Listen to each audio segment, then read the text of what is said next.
오늘 은혜 받으실 하나님의 말씀의 제목은 용서의 능력입니다. 용서의 능력으로 말씀 전할 때에 많은 은혜 받으시기 바랍니다. 오늘의 핵심 주제는 믿지 않는 사람들은 우리를 통해서 하나님을 본다. 믿지 않는 사람들은 우리를 통해 하나님을 본다입니다. 측은지심이라는 사자성어가 있습니다. 인간의 본성에서 우러나오는 마음씨라는 뜻입니다. 다른 사람의 불행을 불쌍히 여기는 마음을 측은지심이라고 합니다. 이 측은지심이라는 말은 우리가 맹모삼천지교라는 그런 고사 예전에 옛날에 중국에서 있었던 일이죠. 그 맹자의 어머니가 맹자를 이렇게 가르치기 위해서 이사를 3번이나 했다. 그런 이야기의 주인공이죠. 대표적인 학자이면서 이 유학을 대표하는 그런 학자인 맹자가 인간의 본성을 성선설로 설명하면서요 만든 개념입니다. 성선설은 인간의 성품이 선하게 타고난다라는 주장이죠.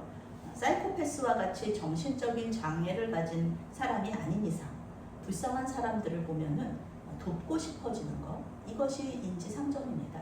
저도 오늘 아침에 출근을 하면서 버스를 타러 가고 있는데요.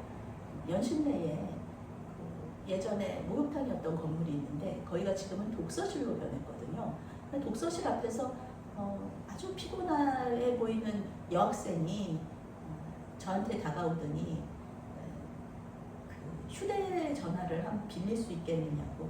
제가 보니까 이 학생이 이제 재수생 정도 되는 것 같아요. 그러니까 이제 핸드폰을 안 갖고 다니는데 와서 보니 독서실에 문이 닫혀 있어서 그 손에 그 증을 하나 들고 있더라고요. 영수증을. 그래서 거기다가 전화를 하려고 그러는데 저도 이제 무턱대고 전화를 빌려줄 수는 없잖아요. 그래서 근데 그 학생이 너무 힘들어 보여서 제가 그 옆에 그 추어탕 집에 문이 열려 있길래 사장님한테 사장님 이 학생이 전화를 하려고 한다는데 한번 거기는 이제 가게 전화가 있으니까 전화를 한번 해줄 수 있겠느냐, 좀 빌려주실 수 있겠느냐. 그랬더니 사장님 또 흔쾌하게 또 빌려주겠다고 하시는 거예요. 그 학생은 좀 쭈뼛쭈뼛하면서 그 얘기를 못하니까 이제 제가 사장님한테 말씀을 드리고 그 학생은 이제 전화를 그 독서실에다가 전화를 하는 것을 보고 또 사장님한테 감사합니다 하고 이렇게 왔는데요. 그런 학생, 그렇게 피곤해 힘들어하면서 이제 수능을 준비하는 그런 학생이겠죠. 그런 학생을 보았을 때 돕고 싶잖아요, 우리가. 우리가 돕고 싶은 마음, 어렵고 불쌍한 사람을 돕고 싶은 마음이 우리 안에 분명히 있습니다.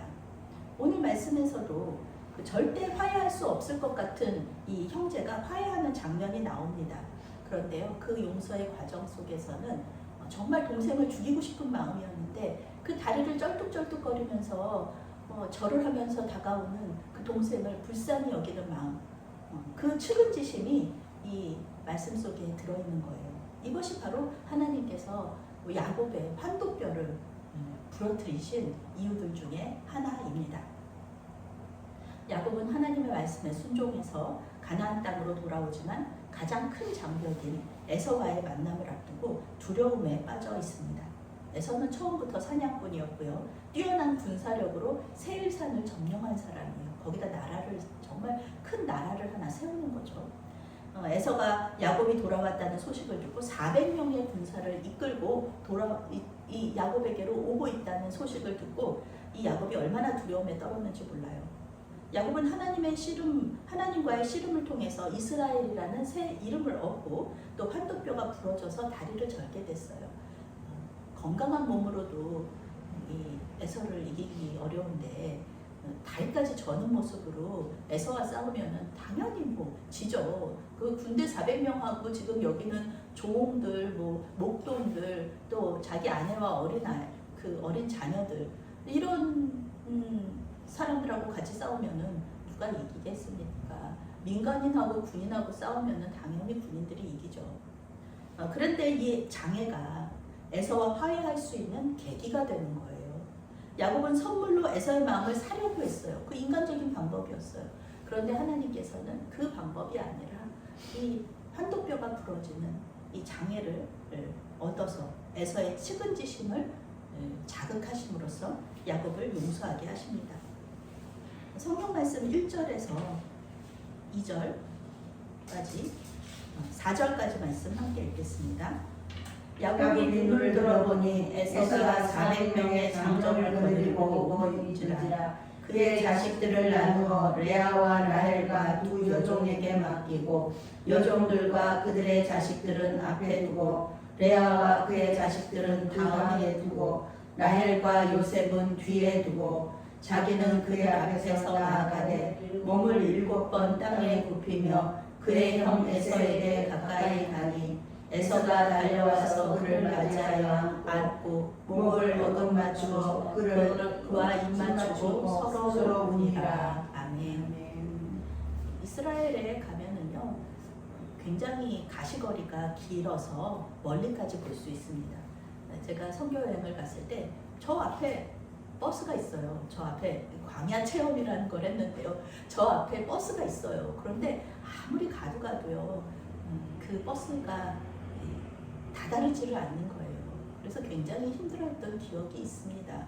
여기서도 보면은 아이고 야곱이 그 에서가 달려오는 것을 보면서 어떻게 이렇게 자기 아내들 또 여종들 이렇게 잘 어린지를 이렇게 배려를 했을까 막 이렇게 하는데요. 사실 멀리서 다가오는 게 그 이스라엘에서는 잘 보이기 때문에 그 시간들이 있었던 거예요. 에서와 그의 부하들이 떼를 지어 온 것을 보면서 가족들과 종들과 짐승들을 정비하고 있습니다. 에서가 두려워서 홀로 약복강에서 기도하던 야곱은 이제 예전에 두려움에 떨면서 그 기도하던 야곱이 아니라요 하나님과 겨루어 이긴 이스라엘이 됩니다. 물론 사람이 한순간에 변하지는 않아요. 예수님 만나고 나서 물론 이렇게 괄목할 만하게 눈에 띄게 변하는 사람들도 있어요. 말씀 이렇게 간증하시는 분들 들어보면은 예수님을 영접하고 나서 술 담배를 그냥 그날로 끊어버리시는 그런 분들도 계시고요. 예수님을 만나고 나서 어떤 집회 같은데 부흥에 참석해서 예수님 전혀 모르고 핍박자였다가 예수님 만나고 나서 새벽기도 그날부터 새벽기도 그 다음날부터 새벽기도 시작해서 그 간증을 하시는 그날까지 새벽기도 하시는 분들도 있습니다. 그런데 그분의 그런 것들은 되게 일시적인 부분적인 변화고요. 사람이 예수님과 닮아가는 것은 이런 성화의 과정은 평생에 걸쳐서 일어나는 것이죠. 적어도 이 야곱도 완전하게 하나님의 사람으로 변하지는 않았지만 에서를 만날 때 두려움에 떨던 그 야곱의 모습은 이제 없다는 것입니다. 야곱이 에서를 마중 나가는 것으로 달라지죠. 야곱은 에서를 만나기 전에 에서와 만나게 될 가족들을 순서대로 세웠습니다. 종들과 그의 아들들, 여종들이죠.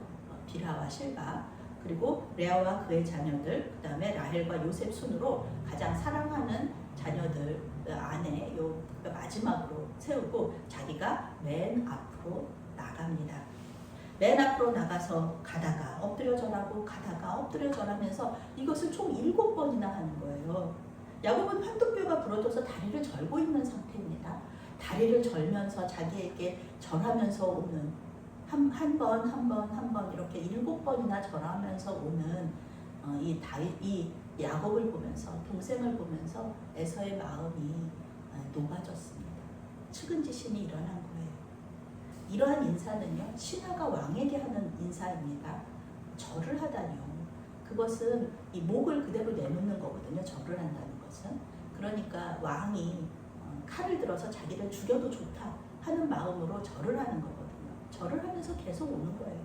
나 형한테 죽어도 좋아요. 내가 형한테 정말 잘못해서 그것을 죽음으로 갚아도 좋아요. 그러면서 야곱이 이렇게 절을 하면서 가는 거거든요. 야곱은 형이 아니라 주인에게 하는 예법으로 에서에게 대한 미안함을 표현하고 행동으로 용서를 구하는 거예요. 그러니까 그 많은 짐승들을 가져갔어도 마음이 풀리지 않았던 이 에서가 다리를 저는 가운데서도 자신을 향해서 절하면서 다가오는 야곱의 모습을 보면서 불쌍한 마음이 생기고요. 또 야곱을 용서하는 마음이 생긴 거예요. 이것은 하나님께서 주시는 마음입니다. 하나님의 선택을 받지 못했지만 에서도 아브라함의 자손이에요. 이삭의 아들입니다. 세일산을 점령한 것이 뭐 그가 뭐 대단한 사냥꾼이어서 그런 게 아니에요. 세일산을 가보면은요 굉장히 높은 지대고요. 협곡이 있어서 점령하기 쉽지 않습니다. 그런데 하나님께서 도와주신 거죠. 에서는 절하면서 다가오는 야곱에게 달려가서 그를 끌어안고 입을 맞춥니다. 안고 입을 맞췄다, 죽이지 않았다. 이것은 에서가 야곱을 용서했다는 표현이죠. 이에 야곱과 에서는 서로 눈물을 흘리면서 화해했다. 이렇게 성경에 말하고 있습니다. 성경에 나오는 아주 아름다운 장면들 중에 하나죠. 절대로 용서할 수 없었기 때문에 동생을 죽이려던 에서가 동생을 용서하고 또 절대로 용서를 빌 생각이 없었어요. 야곱은 내가 내 힘으로 내 지혜로 내 꾀로 얻은 건데 내가 그것을 왜 회개해야 돼? 왜 잘못했다고 얘기해야 돼? 이렇게 생각했던 야곱이 형에게 용서를 구하면서 화해한 사건이 바로 오늘 말씀에 나오는 사건입니다. 5절에서 7절 함께 읽겠습니다. 에서가 눈을 들어 여인들과 자식들을 보고 묻되 너와 함께한 이들은 누구냐? 야곱이 이르되 하나님이 주의 종에게 은혜를 주신 자식들이니이다. 그때의 여종들이 그의 자식들과 더불어 나와 절하고 레아도 그의 자식들과 더불어 나와 절하고 그 후에 요셉이 라헬가로 돌아와 절하니. 아멘. 네, 야곱이 두려워했던 것 중에 하나가 이거죠. 에서가 자기 목숨만 뺏는 것이 아니라 자기가 사랑하는 아내들과 또 자녀들의 목숨까지도 뺏을까봐 두려워했잖아요. 그런데 실제로 그런 일은 일어나지 않습니다. 우리가 두려워하는 일의 대부분은 일어나지 않는 거죠. 그리고 그 일어나는 일들도 우리가 충분히 감당할 수 있는 일들이 일어난다는 것입니다. 에서는 야곱의 가족들을 소개받고 싶어 합니다. 야곱은 하나님이 주의 종에게 은혜로 주신 자식들이라고 말하면서 하나님을 높이고 에서를 높입니다. 야곱은 계속해서 에서를 주인으로 얘기해요. 주인님, 주인님. 형님이라고 부르지 않아요. 주인님, 주인님 이렇게 불러요. 그리고 자신을 에서의 종이라고 말하면서 아버지를 속이고 형을 속였던 자신의 잘못을 계속해서 뉘우치고 회개한다는 것을 에서에게 보여줍니다. 이삭이 원래 에서에게 주고 싶었던 것, 그것을 돌려주는 거예요. 에서에게 주고 싶었던 것이 뭡니까? 그 형제의 주인이 되는 거였어요. 이삭의 축복 중에 하나가 형제들의 주가 되는 것이었습니다. 그런데 이삭의 축복에 따르면 야곱이 에서의 주가 되는 것이 맞죠. 그런데 오늘 야곱은 그 축복을 돌려주는 거예요. 내가 주의 종이입니다. 형님의 종입니다. 이렇게 얘기하는 거죠. 원래는 그 형님이 그 야곱의 주인, 야곱의 종이 되어야 되잖아요. 만약에 야곱이 여기서 내가 아버지한테 축복받았으니까 형은 나를 섬겨야 돼. 이런 식으로 얘기하면 화해가 되지 않죠. 검을 가진 상대방 앞에서 절을 한다는 것. 자신의 가족들을 절하도록 내버려 둔다는 것. 이것도 마찬가지죠. 이제는 야곱은 내가 죽는 것, 내 가족들이 죽는 거를 두려워하지 않아요. 안 죽을 거라는 확신을 가지고 있는 거죠. 그래서 가족들도 전부 다 처음에 여종과 그 아들들이 와가지고 절하고 에서 앞에, 그리고 다음에 레아와 자녀들이 와서 절하고, 또 마지막에는 가장 사랑하는 라헬과 그리고 이 요셉을 인사시키면서 절하게 하죠. 이 마지막에 이 라헬과 요셉까지 그 에서의 앞에 무릎 꿇리고 절하게 한다는 것, 이거 굉장히 어려운 일입니다. 저한테 이규화 선교사님이라는 분이 계시는데요. 아들만 셋이시거든요. 인도네시아에서 소천 순교하셨는데요. 이 이규화 선교사님이 가시기 전에, 인도네시아에 가시기 전에 이런 얘기 저한테 하셨던 게 기억나요. 아들만 셋, 그때 굉장히 어려서 다 초등학생들이었는데 하나님께 이 세 아들을 맡겨드리는 게 가장 힘들었다, 그렇게 얘기를 하시는데, 지금 생각하면은 자신의 죽음을 예상하지는 못하셨겠지만 그때 인도네시아로 가면서 나는 순교하는 거 괜찮지만 내 세 아이를 하나님께 맡겨드리는 것이 가장 힘들었다라고 얘기하는 그 말이 지금도 굉장히 인상 깊어요. 이규화 선교사님은 굉장히 엘리트셨거든요. 저와 신대원에서 만났는데 연세대 박사하셨어요. 그런데 그것을 다 내려놓고 선교사로 헌신하셨고 선교사로 나가셔서 이제 소천하신 거죠. 그 사모님과 아이들은 한국에 돌아와서 이제 살고 있는데요. 그 말이 그 지금 저의 마음속에 깊은 울림으로 다가옵니다. 마찬가지예요. 야곱이 하나님 앞에 라헬과 그 요셉을 맡겨드렸다는 것. 이것은 굉장히 큰 믿음의 성장이 이 하나님을 만나고 이스라엘이라는 이름을 받고 나서 이 야곱 안에서 성장이 이루어졌다는 것을 우리가 알 수가 있는 것입니다. 8절에서 11절 말씀 함께 읽겠습니다. 에서가 또 이르되 내가 만난 바 이 모든 때는 무슨 까닭이냐. 야곱이 이르되 내 주께 은혜를 입으려 함이니이다. 에서가 이르되 내 동생아 내게 있는 것이 족하니 내 소유는 내게 두라. 야곱이 이르되 그렇지 아니하니이다. 내가 형님의 눈앞에서 은혜를 입었사오면 청하건대 내 손에서 이 예물을 받으소서. 내가 형님의 얼굴을 배운즉 하나님의 얼굴을 본 것 같사오며 형님도 나를 기뻐하시니이다. 하나님이 내게 은혜를 베푸셨고 내 소유도 족하오니 청하건대 내가 형님께 드리는 예물을 받으소서 하고 그에게 강권함에 받으니라. 아멘. 야곱이 에서의 마음을 돌려보기 위해서 그 사용한 방법 중에 하나가 바로 선물 보낸 거죠. 선물. 이렇게 얘기하면은 그렇지만 뇌물이죠, 뇌물. 이거 갖고 나를 좀 살려주시오. 예수님은 하나님과 이렇게 씨름하기 전에, 이름 바뀌기 전에 했던 행동입니다. 그때 암염소 200에, 숫염소 20, 암양 200, 숫양 20, 암낙타 30과 새끼들, 암소 40, 황소 10마리, 또 암낙이 20마리, 또 새끼 낙이 10마리로 해서 이 최소한 550마리 이상의 그 짐승을 선물로 보냈습니다. 창세기 32장에 나와요. 이 대단한 선물의 규모, 한 나라가 다른 나라에 조공을 바칠 정도의 그런 규모와 비슷하다. 이미 야곱의 재산이 왕의 재산과 같다. 맞먹는 규모다라는 것을 보여줍니다. 야곱은 자기 재산 중에서 선물을 보낸 거예요. 그러니까 그의 재산이 얼마나 많았는지 알 수 있죠. 야곱은 이 선물이 주인님께 은혜를 입고 싶어서 보낸 것이라고 솔직하게 말합니다. 이번에도 야곱은 에서를 형님이 아니라 주인님으로 불러요. 야곱은 에서를 주인으로서 예를 다하죠. 그런데 에서는 야곱을 이제 내 동생이라고 부릅니다. 내 동생아. 동양의 예절 중에 하나가 사양하는 거죠. 에서는 야곱의 선물을 처음에 사양했습니다. 받으면 좋죠. 왜 안 좋아요? 세일사는 척박합니다. 그렇기 때문에 야곱의 선물은 에서에게 큰 도움이 되었을 거예요. 그런데 이삭이 에서에게 한 축복 중에 하나죠. 기름지지 않은 땅에서 칼을 의지하면서 동생을 섬기면서 살게 될 것이라고 에서에게 유언처럼 말했어요. 실제로 에서가 동생을 섬기지는 않아요. 그렇지만 에서의 후손은 이스라엘의 후손들을 섬기게 됩니다. 에서는 사양했지만 야곱은 에서에게 선물을 강권하여서 받게 합니다. 이때 야곱이 한 말이 이거예요. 자신을 환영하고 용서해 주시는 그 형님의 모습에서, 그 주인님의 모습에서 내가 하나님의 얼굴을 보았습니다.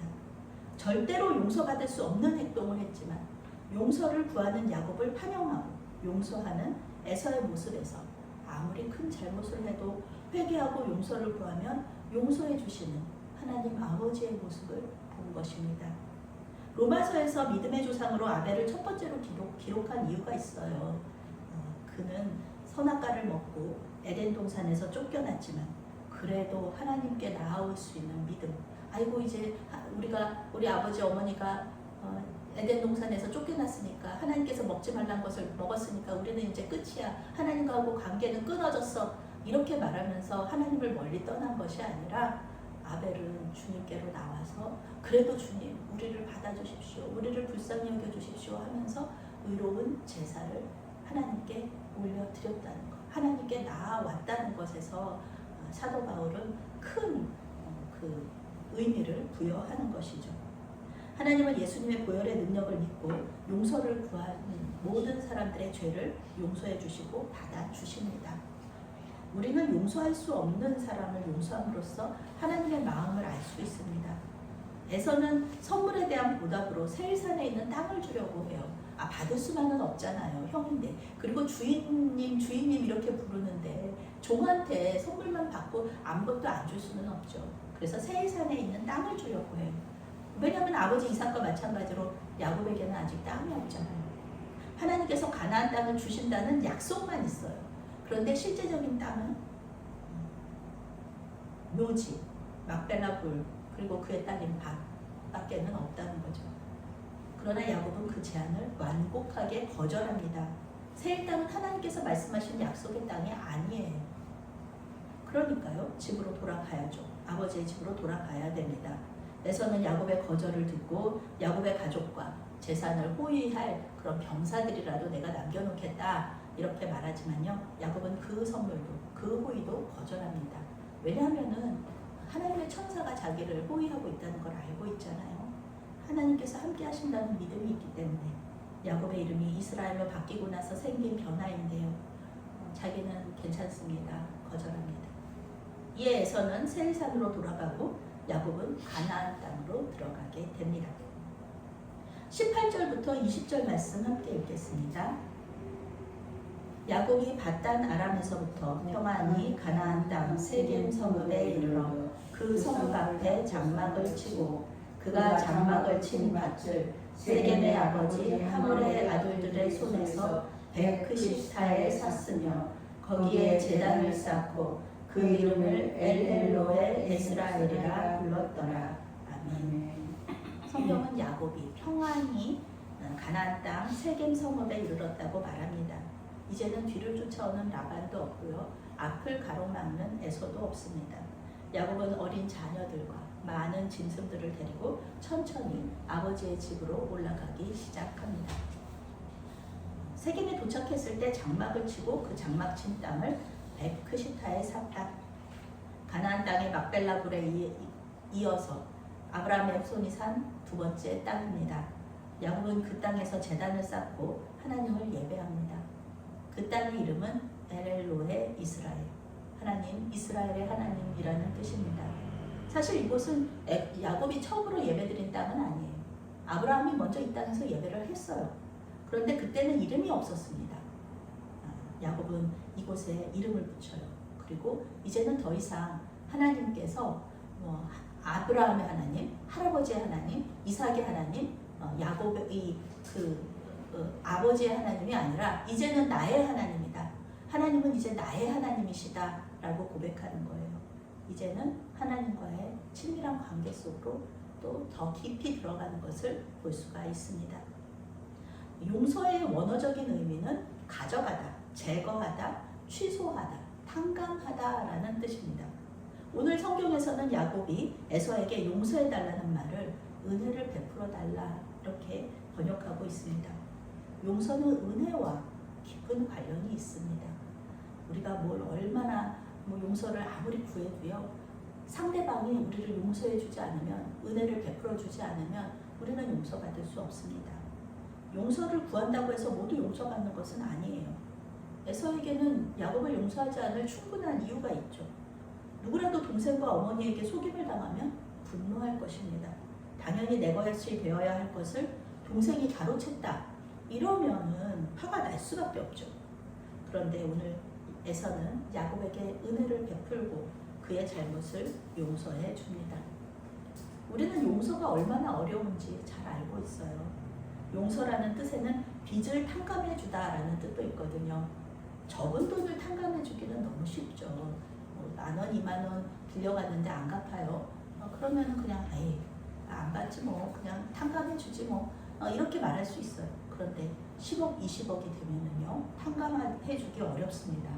잘못도 마찬가지예요. 작은 잘못은 사과하지 않아도 그냥 지나갈 수 있어요. 외국인들이 가장 싫어하는 한국인의 모습이 뭐냐면은 지나가다가 이렇게 몸을 부딪혔는데 미안하다고 말하지 않는 거. 이것이 가장 싫어하는 그 외국인들이 가장 싫어하는 거라고 해요. 그런데 우리는 그냥 이렇게 툭 건드리고 지나가도 그냥 바쁜가 보다 그러고서는 지나가죠. 그런데 어떤 사람이 나한테 다가와서 팍 밀어서 내가 넘어졌어요. 그러면은 그거는 우리가 참을 수 없죠. 마찬가지입니다. 작은 잘못은 말하지 않아도 에이, 그래 내가 이해하지 뭐 그러면서 용서할 수 있지만은요, 큰 잘못은 용서하기 힘듭니다. 사과로 끝날 문제가 아니라 이제는 경찰에 신고해야 될 문제로 넘어가는 거예요. 어떤 사람이 나에게 큰 잘못을 저지르고 용서를 구할 때 우리에게는 용서하지 않을 권리가 있습니다. 용서하지 않는다고 해서 정죄하면 안 돼요. 아이고 예수 믿는 사람이 저렇게 용서를 안 해? 예수 믿는다고 하면서 저렇게 용서 안 해? 목사라면서 하나님 말씀 그렇게 순종하네? 이렇게 말하는 것은요, 그 사람을 이렇게 정죄하는 것은요, 그럴 강요해서 될 것이 아니잖아요. 자발적으로 우리는 용서해야 되는 거지, 누가 강요한다고 되는 것이 아닙니다. 그런데 우리는 용서하지 않는 게 얼마나 큰 에너지를 소모하는 건지 우리는 잘 알고 있어요. 예수님은 주기도문을 알려주시면서 우리가 우리에게 죄 지은 자를 용서해 준 것 같이 우리의 죄를 용서해 주시고 라고 말씀하십니다. 사람의 용서는 하나님의 용서와 아주 밀접한 관련이 있다는 것입니다. 물론 용서하지 않았다고 해서 그것이 우리를 구원에 이르지 못하게 한다? 그런 말은 아닙니다. 왜냐하면 우리는 믿음으로 구원받는 거지 우리가 행위로 구원받는 게 아니잖아요. 다른 사람을 용서하지 못한다고 해서 우리가 하나님의 구원을 받지 못한다? 그런 말은 아니라는 것입니다. 그러나 용서를 하는 사람은요, 하나님을 더 알게 되는 복을 받습니다. 용서하면서 우리를 용서하신 하나님의 은혜에 감사하게 되는 거예요. 용서가 얼마나 어려운지를 우리가 알고 있기 때문에 그런 것이죠. 또한 용서는 우리가 하나님의 자녀라는 것을 나타내면서 전도의 도구가 될 수 있습니다. 용서는 사랑과 은혜의 다른 말이기 때문에 그렇습니다. 손양원 목사님이 자신의 아들들을 죽이는데 가담한 청년을 자기 양아들로 삼았다는 이야기는 굉장히 큰 우리에게 용서에 대한 귀감을 주는 이야기죠. 믿는 사람들뿐만 아니라 믿지 않는 사람들도 그 이야기를 들으면서 감동을 합니다. 예수님의 아름다움도 십자가에서 내려오셔서 자기를 죽이려고 했던 사람들을 모두 다 거기서 다 죽이지 않으셨다는 거. 우리 예수님은 충분히 그럴 만한 능력이 있으신 분이시거든요. 십자가에 죽은 사람도 살리는데 십자가에 자기 매달아 놓은 거 자기가 뛰어서 내려갈 수가 없나요? 그 못 박힌 거 그거 빼지 못하시나요? 그런데 우리 예수님은 그러지 않으셨거든요. 오히려 십자가에서 저 아무것도 모르는 사람들을 용서해달라고 하나님께 기도했습니다. 우리 예수님은 아름다우신 분이에요. 얼마나 좋으신 분인지 모릅니다. 용서는 우리 힘으로 할 수 있는 것이 아닙니다. 용서는 하나님의 일이에요. 우리 마음에서 역사하셔야 우리가 우리에게 잘못한 사람을 용서할 수 있습니다. 그 사람이 잘못한 것을 알지 못해서 우리에게 사과하지 않는다고 해도 그에 대해서 분노하지 말고 그저 주님께 맡겨드리고 주님께서 우리에게 가라고 하시는 길을, 믿음의 여정을 계속해서 가시기 바랍니다. 그 사람에게, 그 사람을 미워하고 용서하지 못하고 그런 마음, 그런 불편한 마음에 에너지를 쏟지 마시고 하나님께서 나에게 지금, 우리 교회 모토가 그거잖아요. 지금 나에게, 지금 여기서 내가 할 수 있는 일을 하자. 우리가 용서하지 않는데 그렇게 시간을 보내고 에너지를 소모할 시간이 없습니다. 우리는 지금 하나님께서 말씀하시는 그것을 하기에도 바빠요. 그것은 하나님께 맡겨드리고 용서하지 못하는 마음 그대로 그저 하나님께 올려드리고 나는 하나님께서 하라고 하시는 일, 사명을 따라가는 겁니다. 주님께서 화해시키실 줄로 믿고 때가 되면 하나님께서 화해시키실 줄로 믿고 그 문제에 너무 매몰되지 말고 주님께서 주신 사명을 감당하시면서 이 여정을, 이 믿음의 여정을, 이 십자가의 길을 계속해서 걸어가시는 저와 여러분이 되시기를 바라겠습니다. 아멘. 사랑의 하나님, 용서가 참으로 어렵습니다. 그래서 주님의 위대하심을 찬양할 수밖에 없습니다. 우리를 죄에서 구원해 주시고 용서해 주시니 감사합니다. 오늘도 주님을 따라 용서하게 하여 주시옵소서.